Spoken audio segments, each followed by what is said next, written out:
Sou Alexandre Alves e essa é a terceira edição do nosso Panorama, podcast da Escola de Comando Estado-Maior do Exército, produzido pelo Observatório Militar da Praia Vermelha. Você ouve aqui temas ligados à defesa, aos conflitos bélicos, à geopolítica e à estratégia. Estamos aqui na Praia Vermelha observando o que acontece de relevante no Brasil e no mundo. No último dia 22 de março, o mundo assistiu com grande preocupação cenas de um ataque armado contra uma casa de shows no norte de Moscou.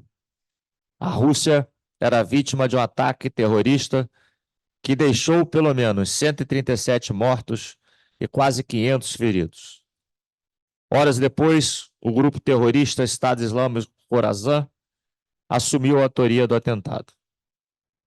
Essa nossa terceira edição do Panorama vai abordar a temática do terrorismo, dando destaque especial para que possamos conhecer um pouco mais sobre este grupo denominado Estado Islâmico Khorasan. E a nossa conversa de hoje será com o Coronel Anselmo de Oliveira Rodrigues, coordenador do Observatório Militar da Praia Vermelha, da Escola de Comando Estado-Maior do Exército e pesquisador sobre o assunto. Coronel Anselmo, vamos desde já iniciar a nossa conversa e nós gostaríamos de fazer a nossa primeira pergunta, tendo em vista esse grupo ser um grupo bastante desconhecido no cenário do terrorismo mundial. Se o senhor pode nos explicar como é que surgiu o grupo terrorista Estado Islâmico Khorasan? Bom dia, coronel, tudo bem? O Estado Islâmico Khorasan ele surgiu em 2014 no Afeganistão. Tá? Nesse ano, o que aconteceu? Elementos da Al-Qaeda e de outros grupos extremistas estavam insatisfeitos com o rumo que esses grupos extremistas estavam tomando em seus locais de atuação. Nós tínhamos o declínio da Al-Qaeda, que estava enfraquecida com a morte de Osama Bin Laden em 2011. Notoriamente, a base da Al-Qaeda era no Afeganistão. E nós tínhamos também o Tehrik-i-Talibã Paquistão, que é um grupo de grande atuação no Paquistão. Dissidentes desses grupos se uniram junto a dissidentes do Talibã, que também operavam no Afeganistão.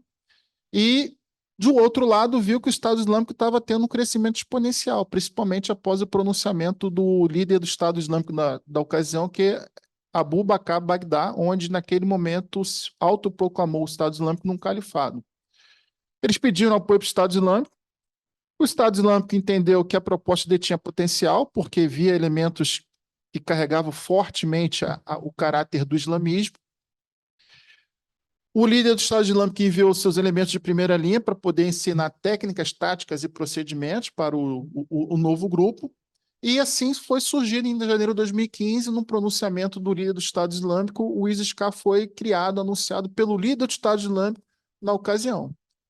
ISIS-K é outra forma como nós chamamos o grupo Estado Islâmico Khorasan, né? Ele é conhecido, a gente vê muita publicação, o termo ISIS-K, é isso? É isso aí. O ISIS-K é quase um acrônimo de Estado Islâmico Khorasan. E qual a área de atuação desse grupo? Onde é que nós tivemos principalmente os atentados? Como é que foram esses atentados, assim, de uma forma bem sumária, para a gente entender como é que eles atuam, principalmente nessa parte de letalidade, violência e região de atuação mesmo do grupo? Entre 2015 e 2024, aí eu falo 2024, março de 2024, o ISIS-K, Estado Islâmico Khorasan, já realizou 731 ataques terroristas. 97,5% desses ataques terroristas estão concentrados no Afeganistão e no Paquistão. Locais onde que foram surgindo os grupos, e aí percebemos que tem uma grande atuação regional. Nós temos 2,5%, 2,2% ou 3% desses ataques na Índia, e nós temos apenas 2 ataques, o que chama mais atenção nesses números são esses 2 ataques terroristas, um realizado na Rússia e outro realizado no Irã, justamente nesse ano. Embora seja a menor quantidade, o que chama mais atenção é que esse ano o ISIS-K ele mudou o seu padrão de realização dos ataques. O ISIS-K ele utiliza um padrão de mescla homens-bomba com armas semiautomáticas, e isso confere ao grupo um grande poder de letalidade. Os ataques terroristas do ISIS-K, eles têm um poder de letalidade muito grande. Então, um grupo em que pese tenha diminuído suas ações terroristas ao longo dos anos, as ações terroristas realizadas a partir de 2021, elas têm um poder de letalidade ainda maior quando comparado às que foram realizadas entre 2005 e 2020. Em cima desse poder de ataque, todos nós vimos na imprensa que foi bastante divulgada a ação deles dentro da casa de shows em Moscou.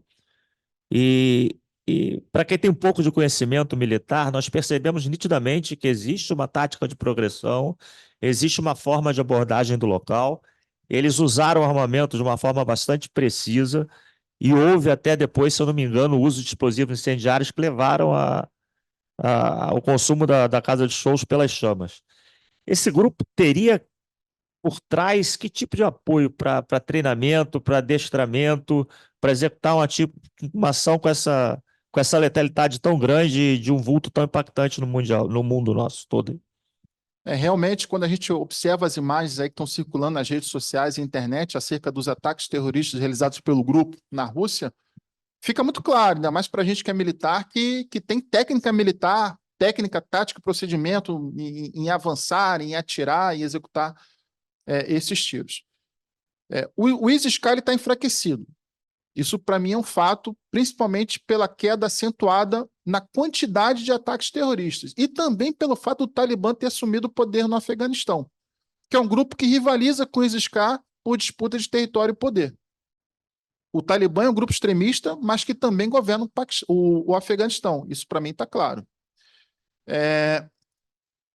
Qual seria o ator que estaria por trás? Para mim, também está claro que o Isis-K, com todo esse cenário enfraquecido, ele não tem a robustez necessária para executar ataques terroristas fora do seu cenário regional. E aí eu coloco Afeganistão e Paquistão. Executar um ataque terrorista tanto na Rússia quanto no Irã demanda apoio financeiro, demanda um treinamento militar, demanda apoio de pessoas infiltradas em instituições estatais para confecção de passaporte, para poder entrar no país, para entrada nas fronteiras, para poder armar essa população, esses integrantes, esses extremistas, tanto na Rússia quanto no Irã, particularmente a Rússia. São países extremamente vigiados e, para mim, está claro que o grupo está sendo apoiado. Agora, se é contra um Estado, ou se é por um Estado ou por um ator não estatal, eu não sei te afirmar. O que eu posso te afirmar nesse momento é que o ator externo que está apoiando o que vem apoiando o ISIS-K nesses ataques terroristas tem como meta realizar, degradar, realizar efeitos colaterais tanto na Rússia quanto no Irã, que foram os 2 ataques terroristas realizados pelo grupo que fugiram de tudo aquilo que o grupo havia feito de 2014, entre 2015 e 2023. A gente inaugura um novo ano de 2024 com 3 ataques terroristas em 2 locais, Rússia e Irã, que nunca foram alvo, que nunca foram selecionados como alvo desses ataques terroristas. Então eu percebo que o ator que está por detrás, apoiando, tem como meta, tem como interesse degradar politicamente, geopoliticamente, estrategicamente, tanto a Rússia quanto o Irã. Então a gente pode. O ISIS-K, a gente precisa deixar isso bem claro, ele é um grupo de origem muçulmana, confere? Confere. Então ele tem como base de luta a Jihad Islâmica, acredito eu, que faça com que ele tenha a vinculação com esses atentados terroristas, tendo como base justificá-los por base da própria Jihad Islâmica. E nós vimos agora, recentemente, logo que surgiu o atentado na Rússia, uma tentativa do Putin, do presidente russo, de vincular esse grupo à própria Ucrânia. Você vê alguma possibilidade de vinculação, alguma possibilidade de aproximação entre a Ucrânia e esse grupo terrorista? Eu vejo que a Ucrânia e a Rússia estão em guerra. E na guerra vale quase tudo, né? Então, acho que esse pronunciamento do Vladimir Putin está num contexto de guerra. Como analista, analisando todos os fatos que ocorreram e também a guerra num PO mais privilegiado, e o PO mais privilegiado por ser, digamos assim, isento e livre dessas influências, eu entendo que a Ucrânia não está robusta e estruturada o suficiente para poder bancar o ISIS-K. Não vejo essa correlação de forma clara, é um país que está em guerra, está com vários desafios dentro do, do seu país. Isso não impede que atores não estatais ucranianos possam estar apoiando. Uma coisa é o país, a Ucrânia, ter apoiado esses ataques. Para mim também não está claro esse interesse da Ucrânia em degradar o Irã, porque tanto o ataque terrorista que aconteceu no último dia 22 de março, como o ataque terrorista que aconteceu no dia 3 de janeiro desse ano, no Irã, para mim não são fatos isolados, os dois estão muito interligados, os dois fazem parte de uma estratégia maior. Para mim, e não é o grupo que tem essa capacidade de estabelecer essa estratégia, porque o grupo está enfraquecido. Há alguém por detrás que estabeleceu uma estratégia maior e que está utilizando esse grupo. É a Ucrânia? Eu acho que, analiticamente, como forma analista, eu não afirmo e eu acho que essa correlação talvez ela está frágil, ela não é mais concreta, mais provável de acontecer. Pode ser outros atores, até porque a Ucrânia está em guerra. E eu não vejo. A Ucrânia é muito contra a Rússia e não contra o Irã, né? Por mais que estejam de lados opostos no tabuleiro geopolítico global. Acredito que seja um ator num papel mais privilegiado, com uma capacidade de articulação maior e melhor, que tem o interesse em degradar tanto a Rússia quanto o Irã. Eu acredito que esse pronunciamento do Vladimir Putin ele ainda carece de investigação, de profundidade, para que possa efetivamente ser comprovado. Anselmo, você pode detalhar para os nossos ouvintes qual seria essa estratégia maior que você visualiza desses atentados isolados em duas nações distintas, sendo até o Irã uma nação muçulmana, por exemplo? Veja bem, essa pergunta é interessante porque quando eu comecei a me deparar com esses dados, eu confesso que fiquei até um pouco surpreso. E aí, essa estratégia maior, ela é o seguinte termo. Em outubro de 2023, nós tivemos um ataque terrorista do Hamas contra Israel e, notoriamente, o Hamas recebe apoio de atores não estatais e também do Irã.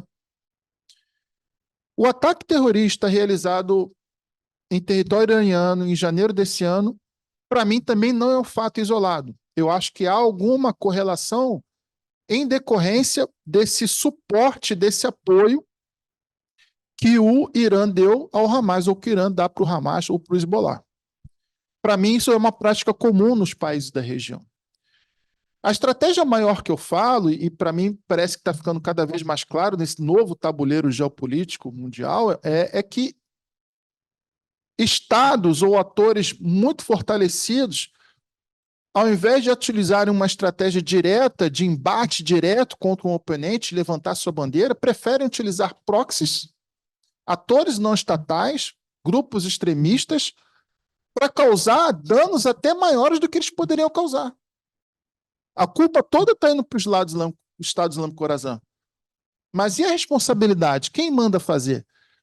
E, para mim, essa estratégia maior que estava sendo utilizada principalmente pelos países da região, apoiando atores estatais da região, contra os países ocidentais ou apoiadores ou do mesmo lado dos países ocidentais, a gente vê que esse lado mudou também. E aí, para mim, não está claro ainda que é um Estado ou um ator não estatal. Para mim, está claro que a mesma estratégia que estava sendo utilizada pelos países da região está sendo voltada contra os países da região. Como é que o Hamas vê esse grupo? Veja bem, o Hamas ele tem uma política ideológica muito clara. O Hamas ele é um grupo que ele quer o reconhecimento da Palestina. A proposta ideológica do Hamas ele é muito diferente da proposta ideológica do ISIS-K. O ISIS-K era um grupo que não estava proeminente. Ele não é proeminente. A partir do momento que os Estados Unidos saíram do Afeganistão, o ISIS-K ficou um grupo secundário. Não vejo muita ligação do Hamas com o ISIS-K. Eu não vejo o ISIS-K atuando em prol da causa palestina, coisa que o Hamas faz ali na região do Oriente Médio. O ISIS-K ele luta por algo convergente, mas totalmente diferente do Hamas. Eu não vejo essa ligação tanto do Hamas como do ISIS-K. E conforme a minha pesquisa ela aponta muito claramente que não necessariamente esses grupos são amigos. Em 90% dos casos, esses grupos são rivais, estão sempre disputando territórios e poder. Eu nunca percebi uma correlação forte entre o Estado Islâmico, quando estava crescendo, e propriamente o Hamas, porque os objetivos eram outros. E me parece que o Estado Islâmico Khorasan, ele segue muito mais a linha do Estado Islâmico do que propriamente os grupos extremistas da região ali do Oriente Médio, o Hamas, o Hezbollah, os Houthis, o Estado palestino, dentre outros. Bem, então nós vamos chegando ao final da nossa edição e nós temos o costume aqui no nosso podcast, Anselmo, de sempre deixar uma pergunta polêmica, de difícil resposta para o final e até em cima da tua previsibilidade de analista, que a gente sabe que não é achismo, né? A gente vai em busca da ciência para poder justificar a resposta que a gente vai dar. Nós temos essa região do Oriente Médio, ali na área do Oriente Médio, com o primeiro ataque terrorista do Hamas, e agora nós estamos falando aí da temática terrorismo, não mais específico do grupo islâmico, Khorasan. E agora nós vimos essa ação violenta do Estado Islâmico Khorasan na Rússia. Os dois países alvos dos atentados terroristas estão em conflito, a Rússia com a Ucrânia e Israel contra o Hamas. Dentro da temática terrorista, você vislumbra a possibilidade de ocorrerem novos ataques relacionados a esses dois conflitos que a gente estamos vivendo no momento? Só para você fechar e dar no teu enfoque final, uma ideia sobre como o terrorismo pode influenciar esses dois conflitos momentâneos que a gente vive hoje no mundo. Muito obrigado pela pergunta. Eu entendo que vou tentar analisar cada conflito e depois tentar interligar os dois. O conflito Israel-Hamas é mais um capítulo do longo conflito israelo-palestino, que iniciou com os estados e depois sucedeu com Israel e atores não estatais. Eu entendo que esse conflito israelo-palestino está longe de terminar. Novos eventos, ações terroristas provavelmente acontecerão, não necessariamente perpetrados pelo Hamas, por outros grupos. Até porque o Hamas atualmente está enfraquecido pelas ações militares executadas por Israel. Com relação ao lado russo e o ISIS-K propriamente dito, eu acredito que em médio prazo o ISIS-K vai se enfraquecer, porque a Rússia ela vai realizar ações e gestões no sentido de combater o grupo, que sabidamente está no Afeganistão e que sabidamente a Rússia tem boas relações com o Talibã, que tem o poder no Afeganistão. Então, nos próximos dias ou nas próximas semanas, eu acredito que o Talibã vai possibilitar que tropas militares russas estabeleçam bases no local para poder combater o ISIS-K. Terrorismo é um fenômeno complexo. Qualquer resposta resolutiva, ela pode ser, digamos assim, falseada. Eu entendo que o terrorismo, a complexidade do terrorismo está até nos seus próprios números. A própria redução dos ataques terroristas realizados pelo ISIS-K não quer dizer que o grupo está inoperante. Pelo contrário, foi mostrado, os últimos ataques terroristas realizados pelo ISIS-K mostram que o grupo está mais letal do que anteriormente. A gente acredita aqui que o terrorismo é um fenômeno que ainda está longe de existir, longe de terminar, digamos assim, né? Novas ações terroristas poderão acontecer ao médio e longo prazo, não necessariamente perpetradas tanto pelo Hamas como pelo ISIS-K, mas por outros grupos. Ok, Anselmo, e assim nós chegamos ao final da nossa terceira edição do Panorama. Eu espero que a gente tenha conseguido esclarecer nossos ouvintes sobre o que é esse Estado Islâmico Khorasan e sobre como esse atentado na Rússia trouxe a temática do terrorismo à baila no cenário geopolítico mundial. E gostaríamos de, para encerrar, agradecer ao Coronel Anselmo, nosso convidado, a todos os nossos ouvintes que nos prestigiam com a sua audiência. E se você quiser saber um pouco mais sobre o tema terrorismo, acesse o site do Observatório Militar da Praia Vermelha no endereço ompv.ecm.eb.mil.br. Este foi mais um Panorama, o podcast da Escola de Comando Estado-Maior do Exército.